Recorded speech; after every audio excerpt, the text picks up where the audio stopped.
Hey, welcome to the podcast. Hey, guys. Wow, talking about time management with kids, so important.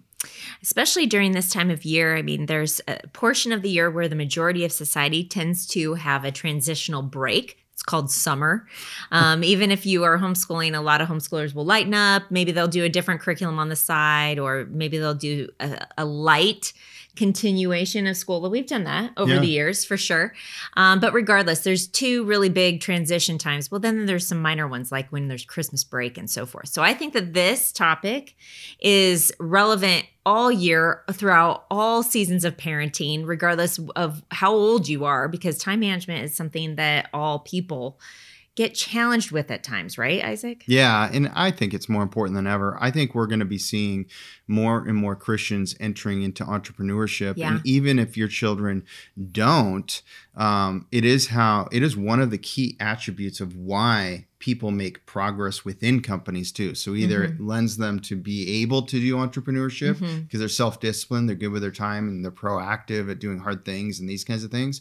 Yep. Or those are the people that get elevated in work environments. And if things change and so forth and people are laid off, usually the most valuable people in a company are the ones that get to stay on. That's right. So I also think from a mom's perspective, how much time management goes into managing my home, managing my day, many different people's schedules, which at times, when it comes to communication, especially as your family starts getting older and you're trying to do holidays, it can be even trickier. But that's why it's so important that everyone is actually good at managing their time, because then it makes it easier for you guys to be able to find time together.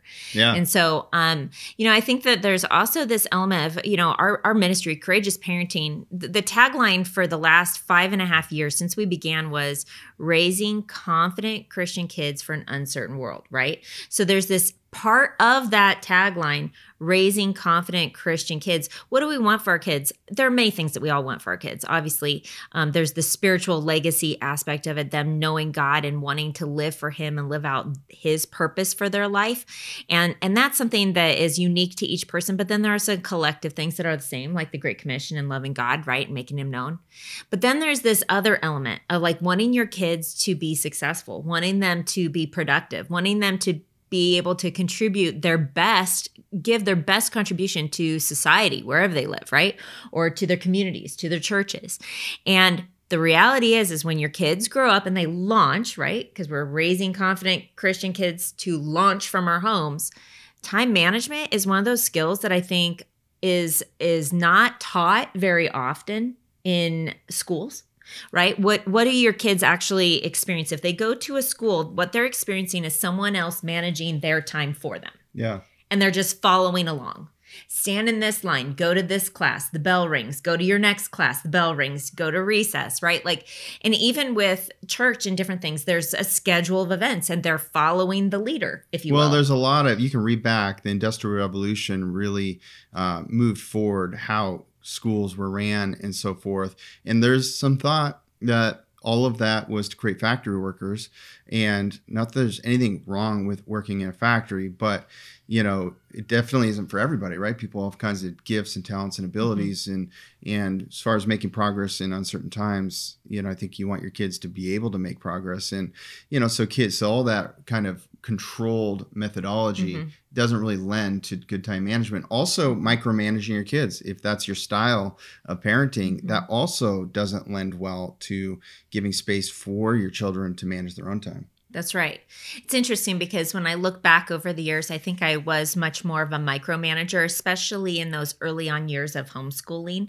I was really hypersensitive, if you will, to other people's outside judgments of what our homeschool looked like. And I honestly had to detox, and that took a few years for me to truly understand that homeschool didn't need to look like what my traditional public education looked like. Yeah. And I share more about this in the Homeschool Blueprint course, which you can find on our website at becourageousministry.org.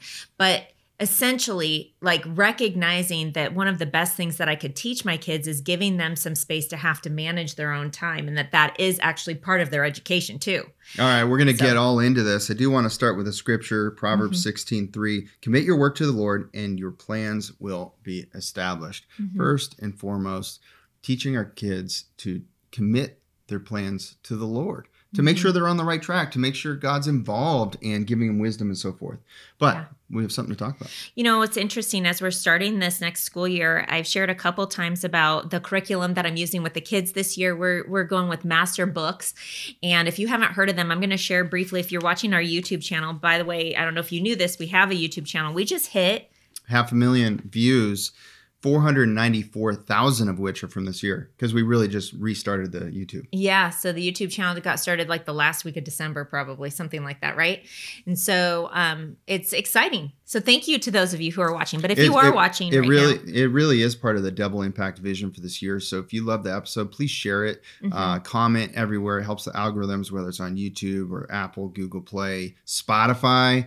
Subscribe to the podcast so you don't miss them. So they're teed up and you're getting a regular flow of the good, courageous parenting wisdom. That's right. And, you know, every week for the last couple months too, we've been sharing some really special insights about different sponsors. And one of them that we've been working with for the last couple months is Masterbooks. And so if you're watching the YouTube channel, you can see one of the curriculums I'm using with my 8th grader this year. It's called The Stargazer's Guide to the Night Sky by Dr. Jason Lyle. And what I love about this is this can be used with 7th graders or 8th graders as a 1-year curriculum for science. But they actually have like 9 different science curriculum options for like 14-year-olds, which is like rad. Because when you go to a school, you really only get to choose between like 1 or 2.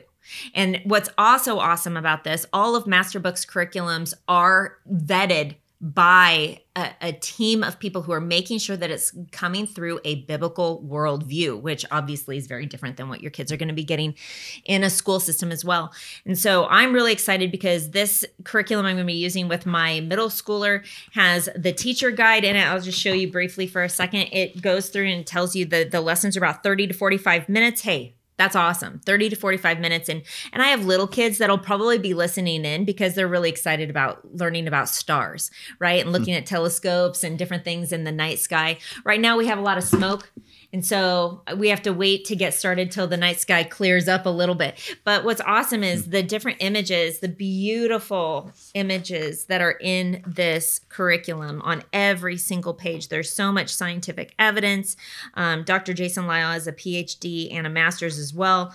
And he just kind of goes through it with you through a biblical worldview, how to view the cosmos and just grow in a deeper respect and awe of our Creator, which that really is the ultimate goal as we're educating our kids. You know, when it comes to science, wouldn't we want that to be pointing to our Creator and revealing His glory and His majesty rather than creating opposition and something that's going to be tempting our children to doubt? And so I just love that. Meanwhile, I'm also going to be reading Defeating Darwinism with that 8th grader as well, which is a book I absolutely love. But if you are interested in learning more about Masterbooks, we're actually hosting a giveaway along with them. So go to masterbooks.com/courageous to enter the giveaway. There's 3 different packages of my favorite curriculums, one for either young kids, middle-aged kids, and then high schoolers. So you can kind of see the things that we're using this year as well. And we just absolutely appreciate that there is a curriculum company out there that is doing due diligence to bring forth really powerful material that is also vetted and in alignment with God's word and not going to be in opposition to it. So again, good. Masterbooks.com/courageous. Go check it out. Let's dive in. So the first point on this, teaching your children time management, equipping them for a different world they're going to be launching into that requires, in our opinion, more self-discipline than ever and ability to manage their time well, is the first thing is you got to give them opportunities to manage their time. Likely they already have some of those opportunities, but here's the last piece that's so important. While observing them. They don't need to know that you're observing them. It's better probably if they don't. But you need to be paying attention. It's one thing that your children have things to do. It's another thing when you're paying attention with an eye towards how are they at managing their time? How quickly do they get distracted? How much time can they spend in one sitting doing something? Right. Are they giving their best, or are they just doing what is going to be sufficient? Right? Like that's a really big deal. Colossians 3:23 says, whatever you do, work heartily as for the Lord and not for men, knowing that from the Lord you will receive the inheritance as your reward, serving the Lord Christ. And it's good to use these scriptures with your children as you're teaching time management too. We're giving you 4, at least in this episode, that you should jot down. You can always get the show notes at courageousparenting.com to get those, just listed off. And you can take a screenshot of them on your phone and then have those scriptures too as you're teaching your children time management. But yeah, it's key. You know what hit me, Isaac? One of the things that we talk about so often is that discipleship is not an event. It's not like a curriculum where you sit down and you have this like specific thing that you're necessarily teaching, although that will happen in the discipleship process. And we talk more about that in the Parenting Mentor Program in the actual like lesson that's on discipleship, right? It's amazing. Yeah. Yeah. But this actually, what we're going over with you guys today, these 3 or 4 tips or processes in teaching time management is actually what we say. Discipleship is woven through the fabric of your daily lives with your kids. And so your kids, like what we're going to be sharing with you guys today, they're not going to feel like mom and dad are teaching at them, like pounding in, did you check things off your box? Did you do this? Did you do that? Although checklists can be really helpful, especially with how certain kids are wired, right? But with some kids, it might not actually be the way that is best for them. And so having this subtle woven through your daily fabric, the daily fabric of your lives way of teaching time management is actually going to be much more empowering to them because it will become part of their way of life. So you're going to notice, you're going to pay attention, and they might all be in different places with their ability to manage time. Do you know, you probably heard me say this before, but Harvard Business Review, not that that's a great publication or anything, but back in my business days, I used to look at it once in a while. They did have a good stat that it takes 17 minutes for someone to get back to the same level of focus they were in before they were distracted with a notification, looked at their phone, someone said hi to them. 17 minutes, that's a long time. And so the truth is most people never actually get to their full momentum and best work because most people in society today are distracted within 17 minutes. I know that's a significant challenge for moms, for example, right? And part of what they're doing. And for dads who work at home. Yeah, that's true. But in addition, if you're trying to get really good work, like if your children are writing a paper or they're reading a book or they're doing art or something like that, it's going to be hampered with distractions. And so what the challenge today is people are seeking distraction. So you want to raise kids that are not seeking distraction. What do I mean by that? Well, they're drawn towards, there's this FOMO. They're drawn towards fear of missing out. For example, did I get a text message? Now, I know if you have younger kids, they probably don't get text messages. But all kinds of parents listen. But, what's happening in the other room? They might come out and say, oh, I'm hungry. But really, they just have fear of missing out and they're distracted from their work. You know what I think is probably the biggest temptation when I reflect on my own life is when I'm doing something that I actually don't want to do. Yeah. That's when the distraction factor is a harder temptation. Yeah. And I think that we need to recognize that for our kids. So if a kid doesn't like science, for example, or math, and you have said, hey, have you done your math homework yet? Right? And they're like hating that thought. It might be harder for them if they have the temptation readily available. So, on this would be a perfect opportunity for you to teach some self-discipline to your kids in regards to, okay, well, know yourself. What is your biggest temptation? Getting distracted by checking text messages? Like you just said, let's just use that. Let's just say that there's like a high schooler that needs to do math homework and they hate math and they just keep going back to the phone. So they're getting distracted over and over and over again, which means that they're really never optimizing their focus, right? And so having that conversation and going, hey, I know you don't like this, but this is something you have to do. And this is why. And you need to be self-disciplined and you need to have self-control. And if you can't sit here at the table and exercise self-control and not look at your phone, then maybe you need to discipline yourself by moving that phone to a different location so it's not something that's readily available for you to grab. Yeah. And I think that that's like a perfect example of what it looks like to discipline yourself. And I think that, so can I just say, I think that that's something that a lot of parents don't think about teaching their older kids. Yeah. To discipline themselves. But the reality is the Bible actually charges us to have self-control, to have self-discipline. Paul talks about it in regards to bodily, just exercising your body and running your race. And I think that there's a huge lesson for us in recognizing if we're going to launch confident kids who are going to be productive, they're going to work heartily as unto the Lord, they're going to be reliable, trustworthy, whether they are entrepreneurs or working for a master. Like, we want them to have good, godly character. And so that means that they have to learn self-control and self-discipline. Yeah, and that's our second point, which is, but it's more than that. It's to motivate them to be self-disciplined, because nobody really does things with all their ability and motivations unless they love it. Why? If they understand why it's beneficial to them. Even the hard things that you're mentioning that you don't want to do, how do you get yourselves to do those? Because you understand why it's important. There's something bigger than the thing that's important to you. And so you're willing to do hard things and things you don't like because it leads to a greater thing that you do like. And I just want my children to be motivated to be self-disciplined people. That could be motivation in and of itself. Why do you follow through? Because you're working a muscle of being self-disciplined. And if you shortcut this thing, you're going to shortcut the better things.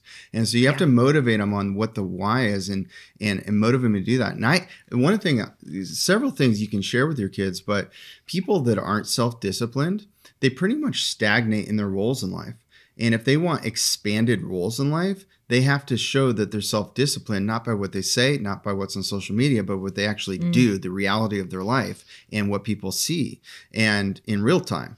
And so self-discipline is what, yes, yields to great entrepreneurship, right? But it also yields to people making progress in businesses and companies as an employee. People that are proactive can take initiative and get things done, even the hardest things, and even do those hardest things first, are the ones that looked at as employers. Wow, that person stands out. Their attitude's great, their character's great, but I know they're going to get it done. And by the way, businesses are ran based on revenue, okay? There's some that are purpose-driven too, but if there's no revenue, they're not going to be able to keep being purpose-driven. Revenue matters, okay? And it's not a bad thing. And when they're looking at your children when they're older, they're going to care about, is this person going to make the company more revenue? And people who are proactive, diligent, self-disciplined are the ones that are valuable and that make them X number of more revenue by their actions and can trust them. They're also people who are considered for leadership, for management, for these kinds of things. And it's because it's the same quality that would work well for entrepreneurship when they're managing their own business. And so self-discipline, they have to be motivated. So painting those pictures, either you're going to be self-motivated or you're going to be micromanaged at a lower role in your life. And that's a choice, because anybody can learn that, right?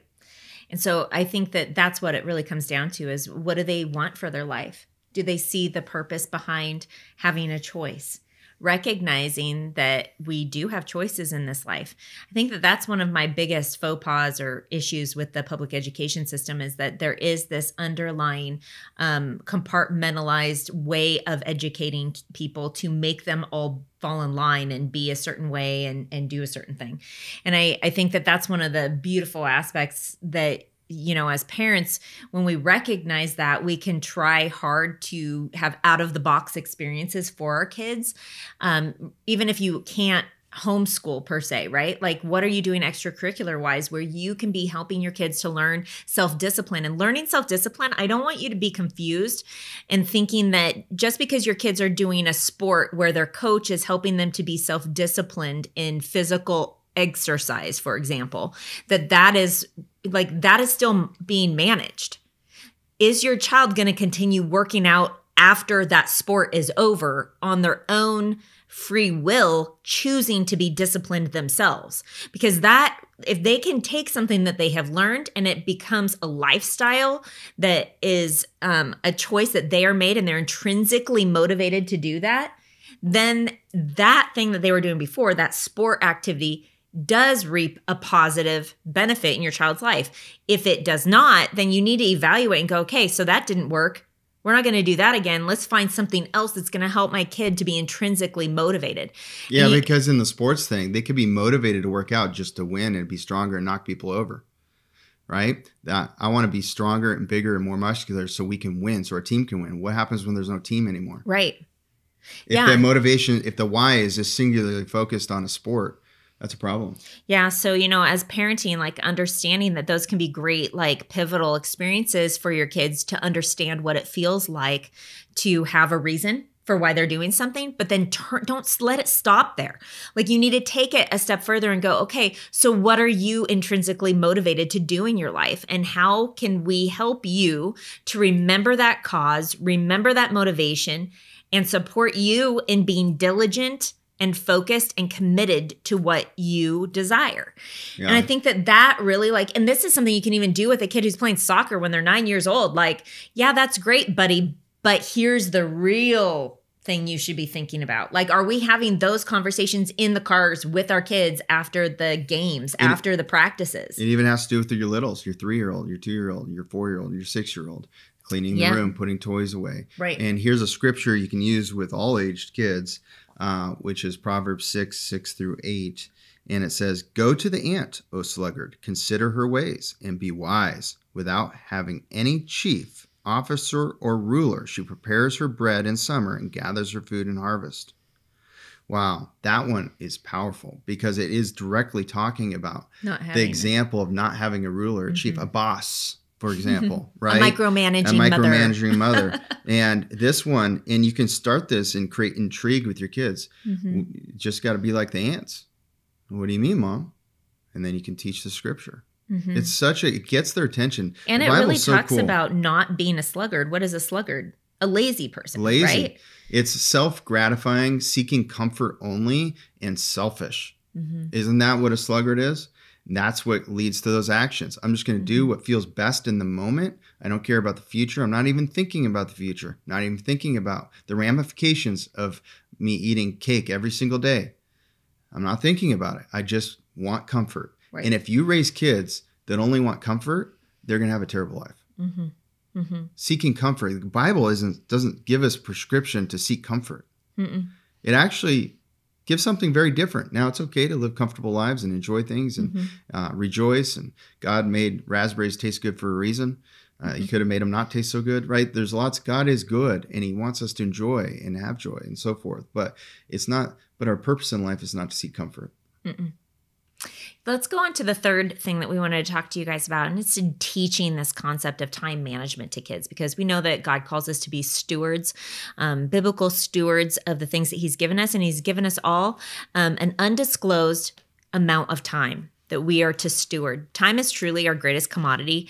Isaac and I are pretty passionate about that, and we try to do our best with our time. We don't really have extra time for laissez-faire, sitting around mulling about things, because we've chosen certain things in our life that we feel called to. You may not feel called to them, but they're things that we believe God has called us to, whether that's a specific lifestyle so that we can be teaching certain children those skills, because we wonder if maybe that's part of their purpose that God has for their life, and we want them to learn and grow in that as much as possible.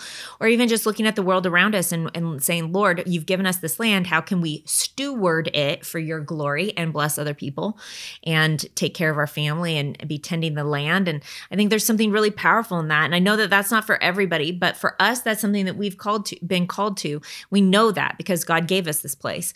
And in that, there has been a lot of lessons. There's been a lot of lessons as far as like being diligent, having hard work ethic, being faithful, being a wise manager of the land, recognizing, oh, wow, I can't handle that. So maybe that has to go off the plate and I have to say no to that so that I can say yes to this actually producing more fruit, right? There have been sections of the property that were like, you know what? This year's not the year for that section. It's just not. And you have to be okay with that so that you can say yes to the garden or yes to having cows or whatever it was, right? It makes me think of too, I was just thinking this morning, actually. Do you ever get that moment of feeling overwhelmed? I think everybody raises their hand to that, right? Yeah. And I feel overwhelmed sometimes. And it's a human feeling. And we have a choice when we're feeling that way, okay?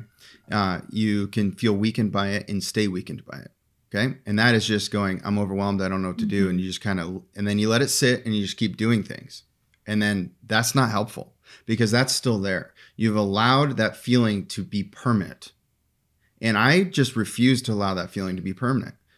I just refuse it. I will not allow being overwhelmed to stay, because it weakens me even further from getting my things done that I need to get done, that God's calling me to do.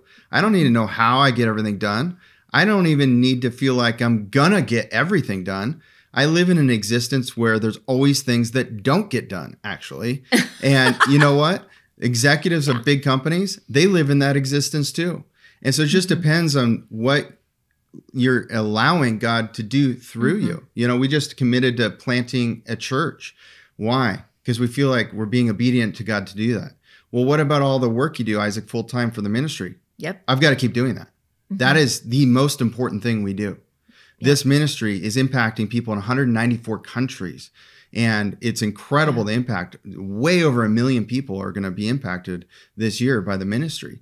And we thank you for your support, prayers, and giving and all the things. We need it, and it's important. But I get a little overwhelmed sometimes because I take on some more. So how does that got to give? Well, I got to get better. And that's the choice. That's the choice I make. It's like, okay, I got to trust God, and I've got to get better. And there are some things that you say no to also. Yeah. And I think that that's part of prioritizing, which is a really important key. It's another thing that we want to talk to you guys about, and teaching your kids the importance of prioritizing. When it comes to their time, you just can't do it all. Right. And so every human's been given the same amount of hours in a day. And so choosing to prioritize what is the most important and looking at those different things and going, okay, what enables the other things to get done as well? Those end up being pretty high on my list. Prioritizing relationships is always at the top, whether that's relationship with God, my husband, or my kids. And I think that that's something that your kids experience. That's an experiential. They're going to see that modeled by how you communicate and how you are with them, right? Like if you're willing to stop doing the dishes or sweeping to kiss the boo-boo. Now, I will say there are times when I struggle with that. I'm not naturally artistic, at least not in the fine art sense. So when my kids showed early on that they loved art, I wanted to nurture that creativity. That's why we love Creating a Masterpiece. Their award-winning art programs are for everyone, ages 4-ish through 104 plus. Your family gets to practice drawing, using watercolors, charcoal, sculpting, painting, and so much more. And the best part, you get to do it all together. Building relationships, making memories, and letting creativity grow. Visit creatingamasterpiece.com/courageous to sign up for one low rate for your entire family. That's creatingamasterpiece.com/courageous, because anyone can create a masterpiece. Steve and I realized that we were getting too comfortable with the world's vision of how to raise our children. What Angie and Isaac have done in creating this is literally phenomenal. This program provided awesome scripture-based teachings and just some really great practical applications. This class has just really rocked my world. It has given me a vision for not just the different things that we might focus on as parents who are trying to raise our kids biblically, like how our kids are behaving or what we're doing with discipline, but also the things of the heart. We now have a game plan to how we want to raise our children. We have so many answers to the questions that have been in our mind. It's not just these hypothetical situations, or it's not just this, here's what I think you should do. It's, let me show you where in scripture this is. Do your legacy a favor and yourself a favor, and just do it. One of the best things that we've done this year, one of the best investments we've made this year, and I could not recommend it more. We're no longer fearing dark days ahead, but we're so excited to raise lights, to be leaders for the next generation.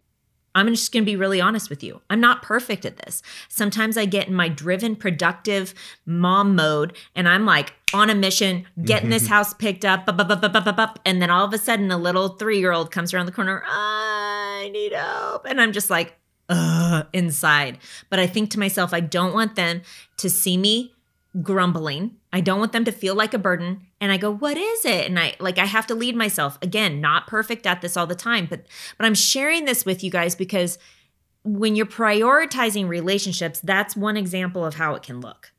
Prioritizing relationships isn't always not doing things in order to go out one-on-one with a kid, although that is important too. Prioritizing relationships is the daily grind, little things, moment to moment, just as much as it is finding the one-on-one time with a kid. It's just as much showing up and being there, cheering them on at a spike ball tournament as it is listening for hours to another kid talk about a relationship issue or wanting advice on something. And I think that that's the thing is like when you are God honoring and you pray that prayer that we read to you that was from Proverbs 16:3 about the Lord directing your plans and committing your ways to the Lord, when you've done that, then he burdens in a good way your heart with the importance of understanding that the first thing he's called you to is eternal, and that's relationships. And so teaching your kids to put relationships over rules, relationships over getting things done is incredibly important. At the same time as how important it is to teach your kids to have good work ethic and follow through and get their things done. And so prioritizing is like a whole nother topic, but this is the thing, like when you're having this conversation with your kids, because yeah, you could sit down, you could talk about this at a family meeting, right? Mm-hmm. And that would be incredibly powerful for your kids. But they're really what's going to be the most impactful is the unspoken, lived out day by day faithfulness that they experience in their relationship with you throughout your life with them. And I think that goes unvalued. It's undervalued. It's not something that's necessarily like, oh, you had me read this specific book on time management, and I really wish you would have taught me how to fill out a planner and this and that. Although those things are incredibly important, and I have done that with my older kids at different points. But I also think that there's this element of like, as humans, we need to have the ability to choose in the moment, to have self-control, prioritize relationships, but also be a hard worker at getting things done, understanding that, okay, I can either fold these blankets and put them in the basket and it can take me 5 minutes or it can take me 10 minutes. If it takes me 5 minutes, then I have 5 extra minutes to sit down and read a book to my kids. So now you're modeling it, which is our first tip. We're going to rattle off some tips here. You're modeling for your children how to be. And it just so happens in most homes, moms are around the children way more. And so I think it's really important that moms model good time management and putting relationships first, and getting things done and so forth. And that's hard. There's a lot of pieces to that. But here's a tip to give your children. List management, okay? This is making lists. People make lists in different ways, but it is proven. They've done studies that people who get everything out of their mind that they need to do or want to do onto paper or electronic device or something. I like journals for kids. Then they are not circling those things in their heads anymore, wondering or worried about forgetting them. When people most worry about forgetting things is when their head hits the pillow and they're thinking about their day, they're thinking about tomorrow and these kinds of things. And worry can set in simply because they did not write it down. When people actually write something down, they don't have to, the mind relaxes about it because they know it's somewhere. And now you can have your best thinking, creative thinking, positive thinking, things like that. So getting things out of your mind onto paper is vital. Now, when you have things on paper or list, the way I do it and the way I've taught my kids to do it is to have a today list and have a this week list. At a minimum, have those 2 lists. And here's how this can flow. So on Monday, you make your list for this week and you make your today list, which come from things from this week that need to be done. Right? Well, what happens tomorrow? Well, tomorrow you crossed off everything you got done for today. If something didn't get done for today, what happens tomorrow? Well, you put it on to Tuesday. And you're crossing things off of this week list. What if something just popped up that you need to do? You put it on either this week because today's too full. I don't want to do it today. It's not as important as other things as today. And you put it on this week. And then tomorrow I can decide if it goes on Wednesday or Thursday or Friday. You know, so you're managing these 2 lists. I found that to be incredible. I can get so many things done. I don't miss things. I can run customer service for the ministry, which I'm going to delegate soon, to content production, to video production, to content creation, to social media, to, the church plant stuff, to, things with the family, around the property, all the different things, financial investments, different things that are going on. How? Because I have huge lists that I'm checking off and knocking things out. How does that now, you know what it also enables you to do? Celebrate. You can't celebrate if things are meandering in your mind and not written down, because you're still meandering about a couple things you never wrote down instead of celebrating about the 9 things you got done. And so it's really important that there's celebration. What does it enable you as a parent to do if your children are doing this? It enables them to celebrate with their parents, because the parents know they can celebrate because they're like, Mom, look at, I got these things done, which is super cool. Now, what does it also enable you to do? Prioritize. Prioritize the things that are most important, usually the hardest things, and teaching your children to do the hardest things first. hardest things first. That's one of the biggest. How do you know what's the hardest thing if you don't even have a list of things? You haven't even been thoughtful about what your things are. See, everything's out of whack, and it becomes this just overwhelmed, chaotic brain thinking, cycling that ruins your best thinking and positive nature about yourself. It probably even ruins productivity, because you never know if you're actually getting things done, or maybe you don't feel good about the things that you're getting done because you have this big thing looming that you should have gotten done first, right? Like, so for me, if I don't get the hardest thing done first, then it just actually makes every other thing that I'm trying to get done agonizing in the process, because I feel this guilt of needing to get that other thing done. And so it really is an important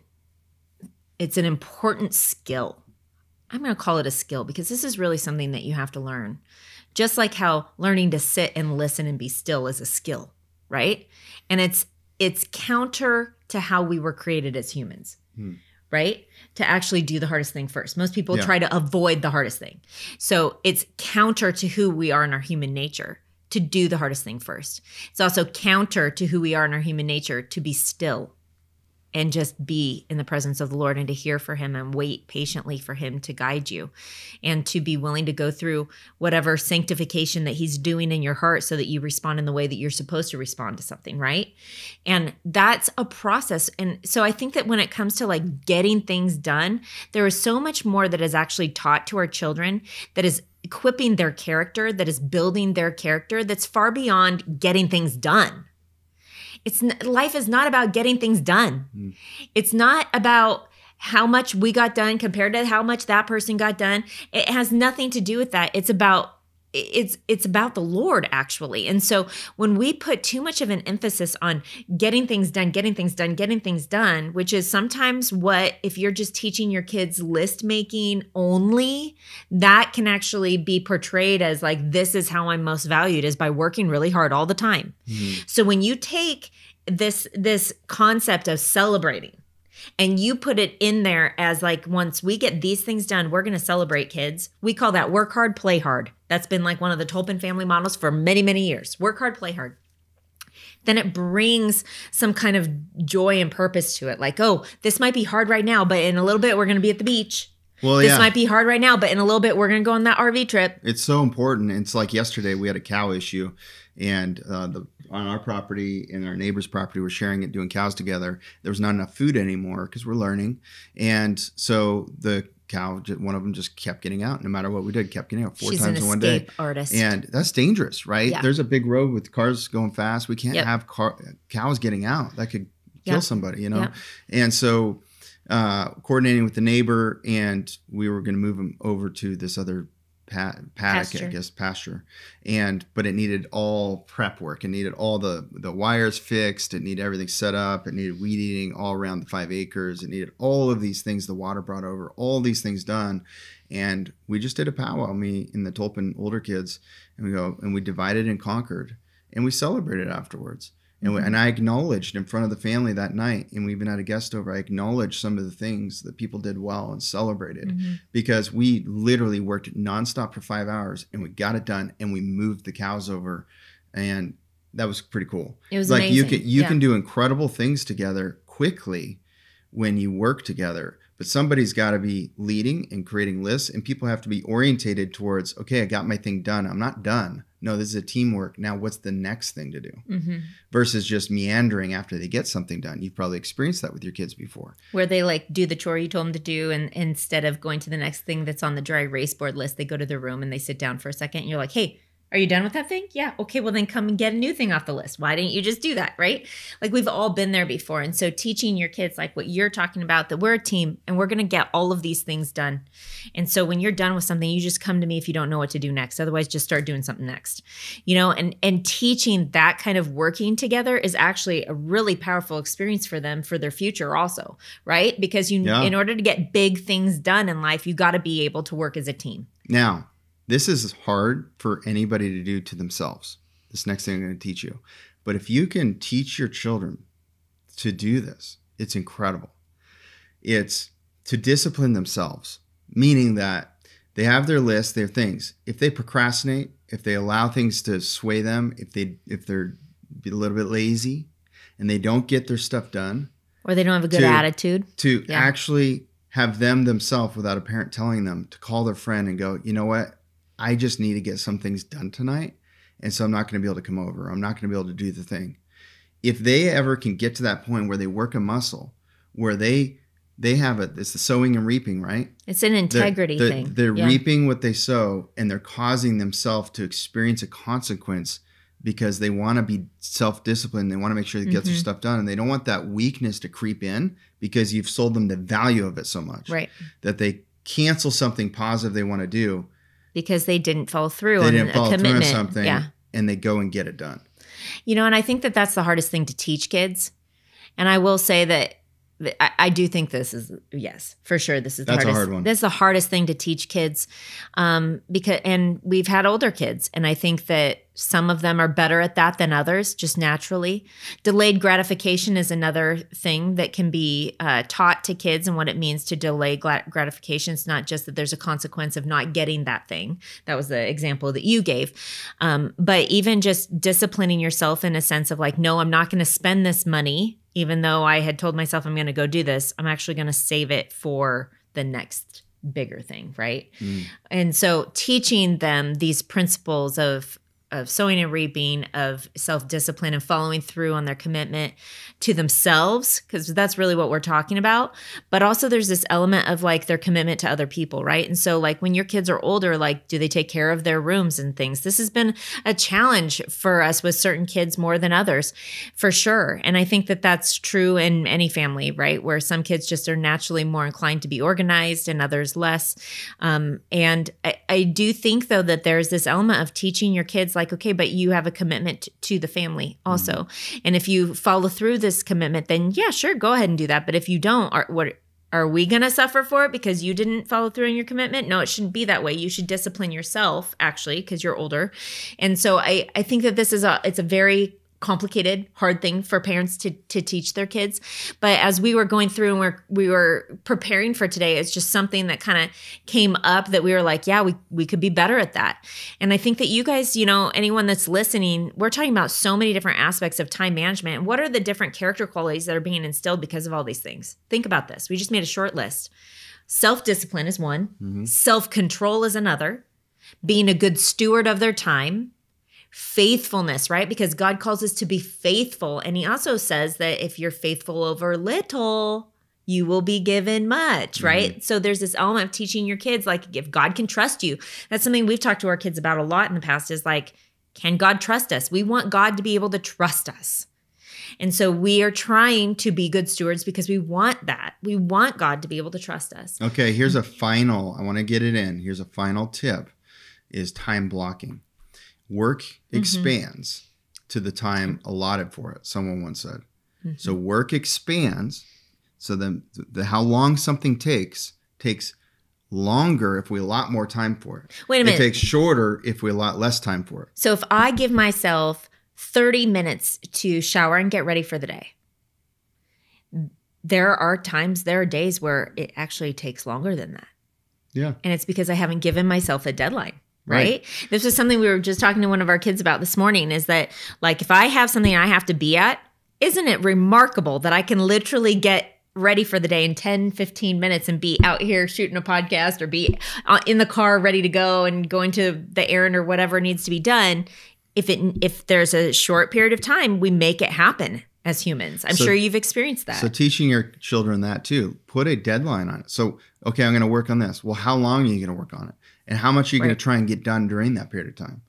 Like that can really speed things up. It can become fun too for children, younger children especially. Yeah. As it becomes a game. Like how fast can I get this done with quality? Don't sacrifice quality. You got to instill that too. No halfway Herberts. But, you know, getting better at being efficient with their time, getting things done fast and effectively because work expands for the time allotted for it. And some things don't get all done when you work on them in a day, right? So it's portioning things out. Like I'm going to work on this for an hour. But like for the I next have to do that hour, with the garden. I'm going to turn if you're older, I'm going to turn my phone off. For the next hour, I'm going to go in a different part of the house and do my art undistracted or do my math undistracted.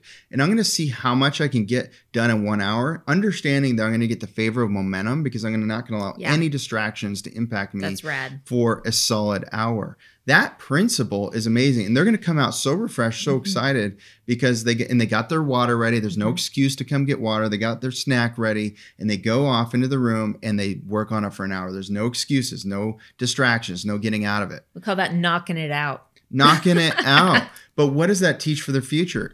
It's unbelievable when most adults, you can't get focused on anything because they're checking their phone all the time.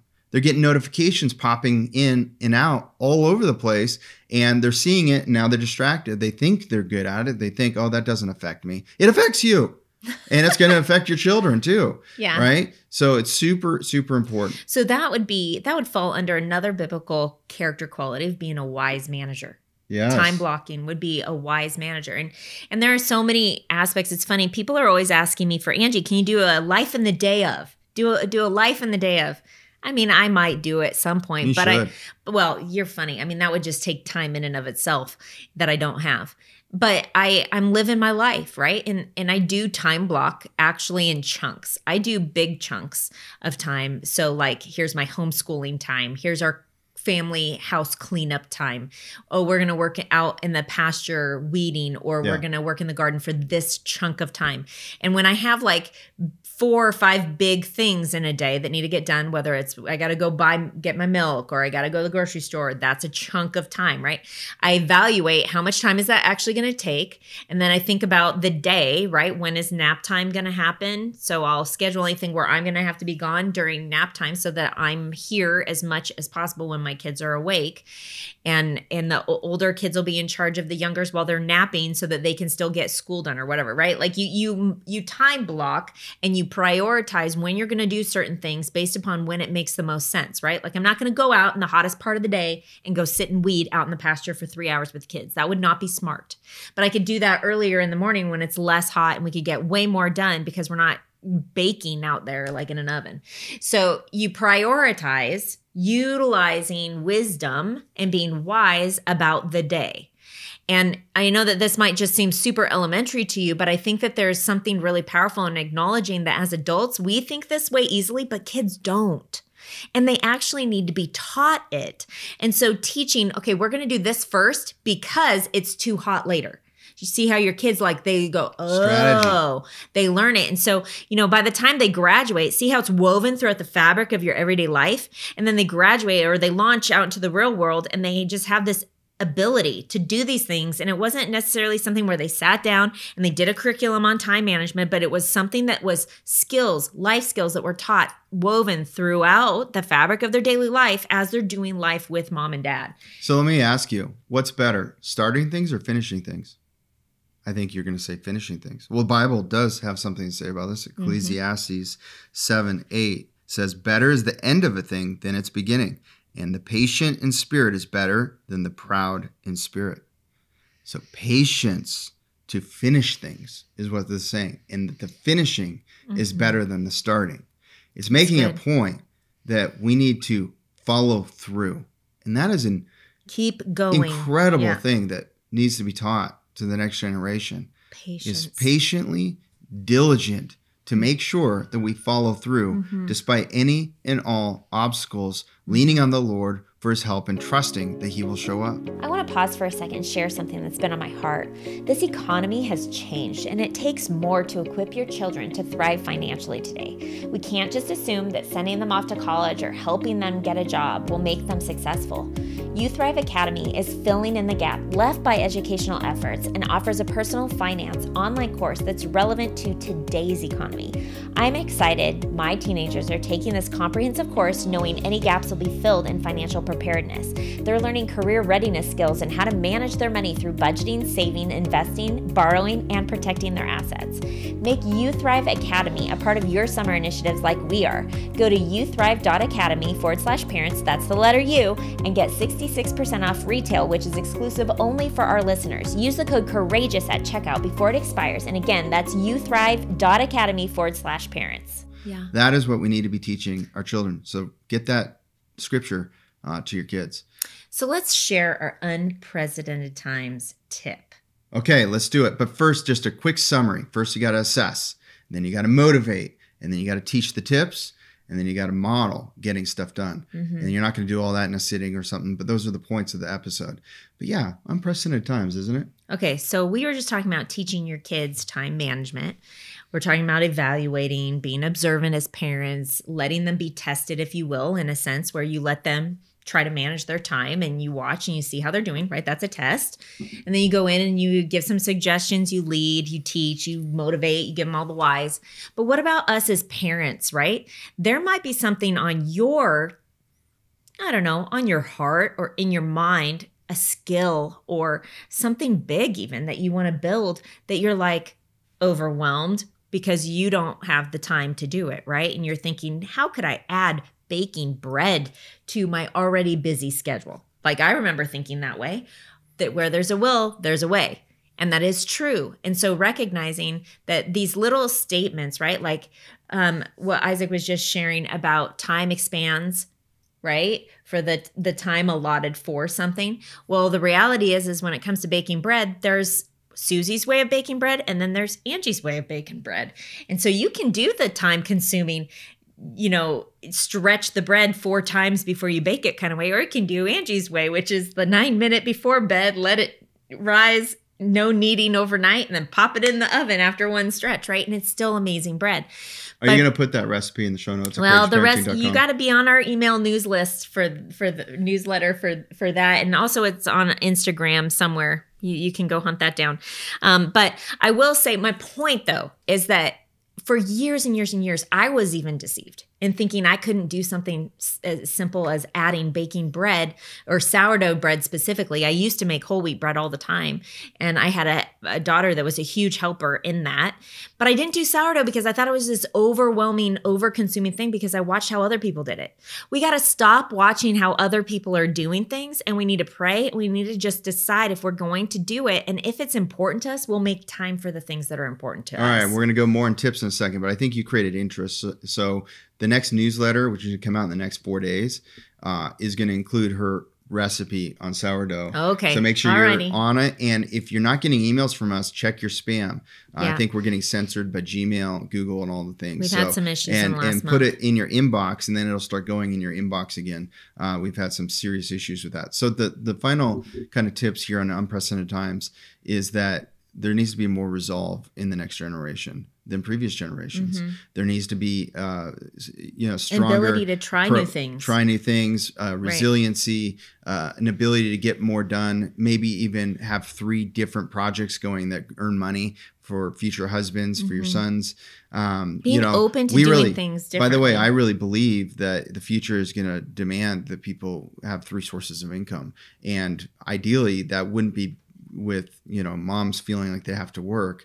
It's ideal if moms are home with the kids, right? That'd be amazing. If they want to do extra projects and things, awesome.